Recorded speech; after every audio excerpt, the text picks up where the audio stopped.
Taking a look at the table then, Spurs fourth, enjoying their best start to a season in almost 60 years. Liverpool looking to make it 8 straight wins in all competitions, 6 in the league. However, Spurs have only won once versus Liverpool in the last 20 league meetings. Stevie Nicol is joining us now. So too is Julien and Frank Leboeuf. Let me start with you, Stevie. You excited about this one? I am. I think he's got goals in it again, same as I thought last weekend, and I think this is a good time for Liverpool to play Tottenham. You know, they're hurting a little. Madison and Son both, I think, will play, but they're carrying knocks. And when your two main players are not 100% in a game this size and this important, then that's always good for the opposition. And so I think for Liverpool, it's a great time to play them. I think you should do exactly what Arsenal did, squeeze the life out of them. And if they do that and the ball's coughed up the way they did against Arsenal, I think Liverpool have the players that will take advantage of that the way that Arsenal didn't last weekend. So, yeah, I am 100% looking forward to this game. Well, looking forward to it more than I would have been the last 2 or 3 years. And I think that was an interesting comment from Jurgen Klopp in his presser. And it was a shot across the bows of some of the previous managers. They've been desperate, Tottenham that is, for offensive football. I think that tells you all you need to know about the mindset of Jose Mourinho and Antonio Conte and how frustrating it was. And Jurgen Klopp himself got frustrated during some of those performances from Tottenham at Anfield and how deep they were. And we know that's completely changed, right? That has done the full circle, right? That has gone completely the other way. And Tottenham will do what they did at Arsenal and against Arsenal. They will try and play out from the back. They will continue to take chances, even if Liverpool press them, and they will. And as Stevie said, they coughed balls up against Arsenal last week, but Gabriel Jesus, being the main culprit when Madison coughed it up, wasn't clinical. And that might be the difference or not if you give Tottenham a lifeline. But boy, they'll try and play. They will try and play. They'll push their full-backs on. They'll leave their 2 centre-halves man for man at the back if they need to, because they know Van de Ven is quick. And it's got the makings of another really exciting game. And we wouldn't have been saying that had they not hired this guy. Now, I'm not saying he's the greatest thing since sliced bread, but at least Tottenham not only are getting results, but they're playing some bloody good football. Glass is half full. He just caned them and then said, oh, I'll tell you what, they're not looking forward to playing against him. You lost me there, Jules. I didn't hear you. I lost you for what? This guy, what does this guy have to do to get people off his back? What does he have to do? We've been talking about this guy needs to get a run of games to gain that composure. Nobody's going to disagree with Jules when he says it. You know, sometimes he doesn't quite have that composure in front of goal. Everybody agrees with that. But he's not going to get that unless he gets a run of games. He's now getting a run of games. He's still scoring goals. Yes, he's maybe not scoring as many as he should. But come on, let's get off his back. Seriously. I think Jules actually agrees with you, so don't worry, Stevie. Jules, you gave us a combined 11. I wonder how many Spurs players made it into the 11.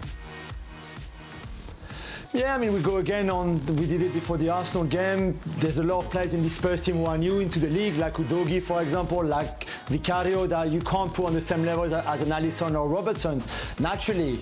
So I put the whole Liverpool defence, the whole back five, apart from Van de Ven, who I've been really impressed with, and also because Konate has been in and out with injuries and stuff. So Virgil and Van de Ven together in the centre, and then Trent, obviously, and Robo on each side, Alisson in goal. Then Bissouma has been outstanding since the start of the season. Same with Maddison, so them two can go in midfield with Szoboszlai, who is in almost a new position for him. Fantastic so far this season. And then for the front three, obviously different options. The Son with 5 goals already, albeit as a number 9, I think deserve to be in that front three. And then Darwin and Salah. And again, I think this team is pretty easy to find. And then for the two managers, I went with Klopp, obviously, because again, a bit like for some of the players, it's Ange Postecoglou's beginnings in the league, and you can't put him ahead of someone who's won the league already and everything else that he's achieved in the last 9 years with Liverpool. Can Tottenham take anything away from this, Frank?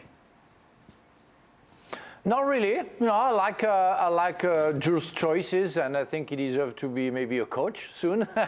No, he picked the right people. Even if he criticizes Darwin, then put him in the first 11. So, well, you know, that's the beauty of football. Maybe he didn't have any other choices. Maybe I don't know, another positioning to from the front line, you know, and some other players could have been picked. But overall, I'm pleased with the choice of the French guy. Jules is sticking with the theme, so it's a bit of a miss, and then he scores. So he missed on his take on Nunez, and then he put him in, and then he scored with that one, and he's pleased Stevie as well with it. What's your prediction for it, Craig? I've gone for the standard 2-2, which Oh, you kidding? I'm just yes, goals, entertainment, but I you know, I think you and I talked last week. Even when Liverpool went over West Ham, there was still one or two areas at the back where you went, whoa. They're, you know, Virgil van Dijk got caught out a little bit for the Jared Bowen goal. He got ahead of him. And just the way Tottenham play, I think if Maddison and Son are fully fit, I can see them getting goals. They're always going to leave themselves open, and I totally agree with Jules. Van de Ven has come in.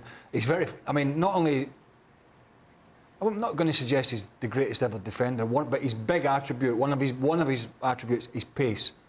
And I think it's very important when they play in the manner in which they play Tottenham, when you leave yourself exposed, if you've got two slow centre-backs, you're stuffed, right, on the counter-attack. But the one thing they've got at the back is a bit of pace.